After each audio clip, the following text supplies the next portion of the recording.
Hey, welcome to Geek Speak. What are we on, episode 5? Sure. Yeah, I think so. Right. Anyway, so what do you want to talk about today, brother? How about, have you seen the movie trailer for, or not movie trailer, but the trailer for the new She-Hulk series? Yeah, the new Disney Plus series. Yeah. What was your thoughts? Okay, so I was a little bit of a She-Hulk fan. Yeah, John Byrne did a lot of the art on that. Yeah, Man, he's good. I've got like the #1 comic from that series.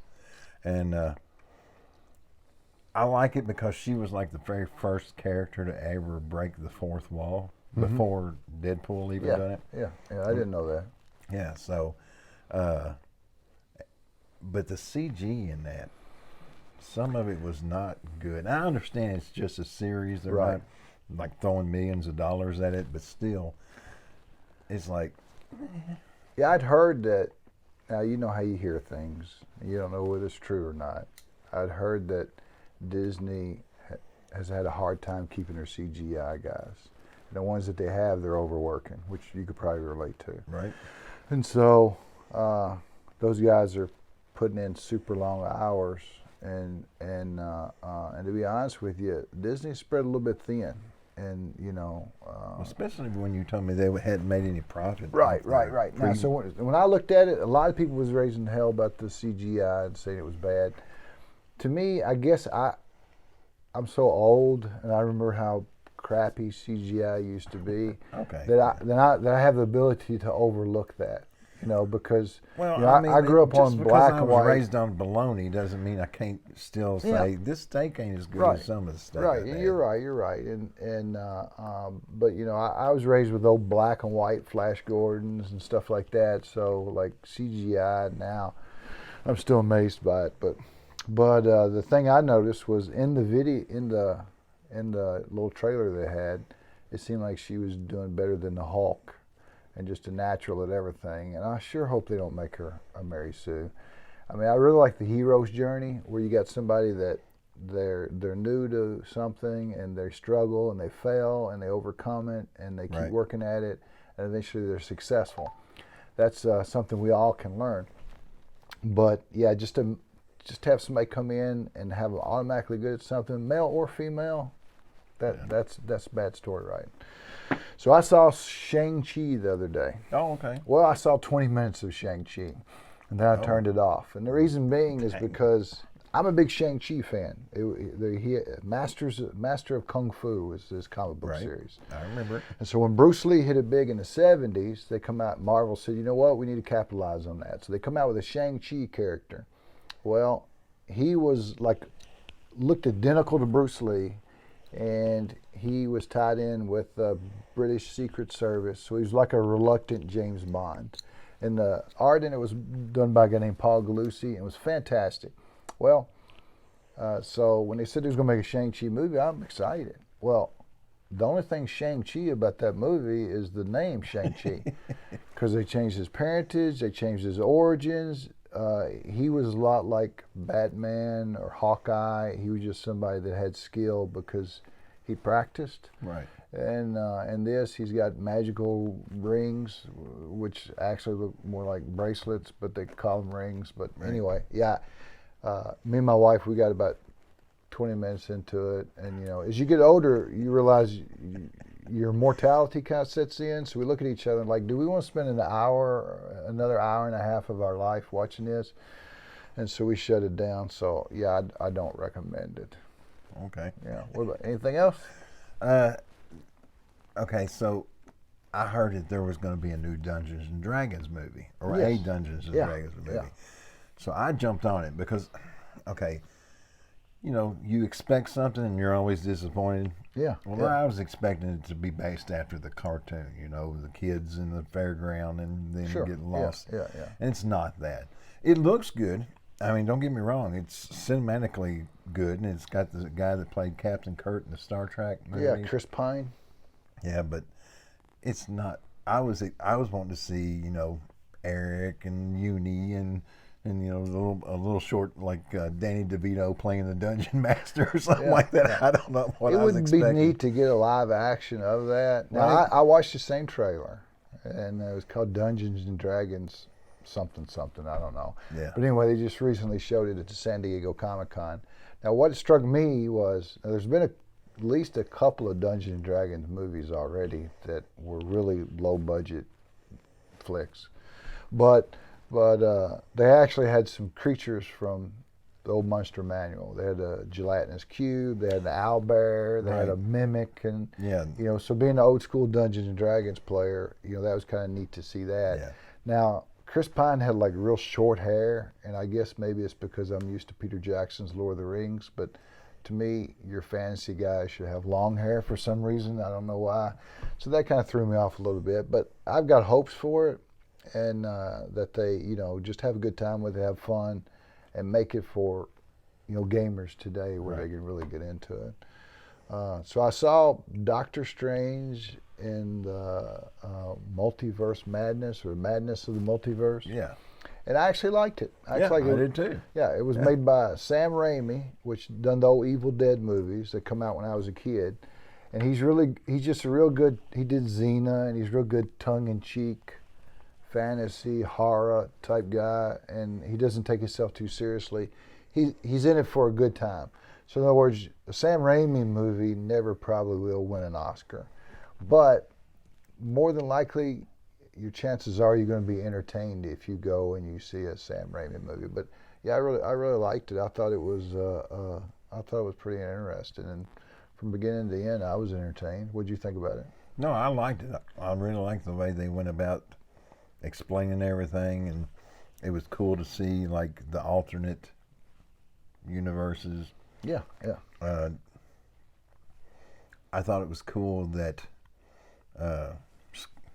Scarlet Witch. Yeah. You're expecting her to be helpful to work with him, and then it just took a whole different turn. And I kind of like that twist. Yeah, I did too. And she was kind of a villain she was villainish on occasion in the comics as well. Yeah. So what else you got? Anything else? So I had a cool geek moment. Yeah. A lot of our fans don't know that, I'm in the process of moving and setting up a new home.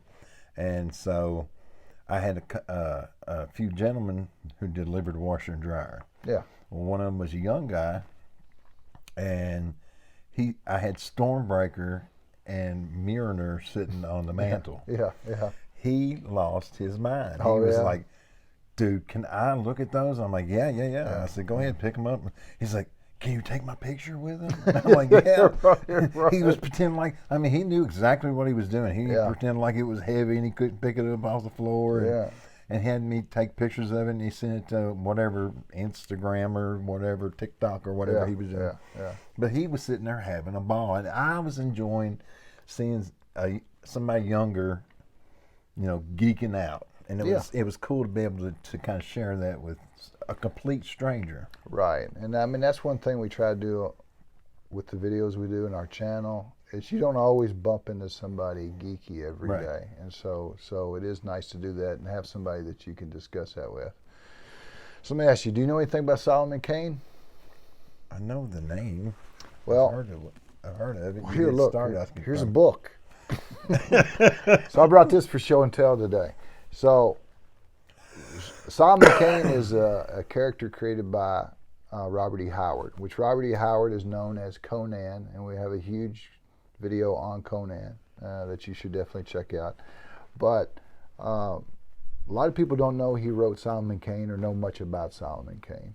Now, he wrote Solomon Kane first. So he wrote in his late 20s and early 30s is when he wrote Conan. Okay. But he started out writing Solomon Kane, which is, he's like a Puritan. To be honest with you, he's, I think Van Helsing kind of was ripped off from Solomon Kane. Okay. And but yeah, he dresses in a big hat, and he carries a couple of muskets and a sword, and he travels the world just seeking out evil to destroy it. And so I recently started reading his books because I was a Conan fan, and I'd read everything Robert E. Howard had written about Conan, and I wanted to try some of his other stuff. So I tried Solomon Kane, and I'd watched the Solomon Kane. I made a Solomon Kane movie several years ago, and it was released overseas, and it took several years before it came here, and then I enjoyed it too. But the books are fantastic, and to consider that they was written by somebody so young, and so if you ever get a chance to check out, if you enjoy reading, enjoy fantasy, he's kind of like a Witcher type character, to where he goes, you know, he'll go to the deepest, darkest parts of Africa or travel across the sea, and any place, he's a wanderer, and any place his travels take him, he sees evil, he attacks it.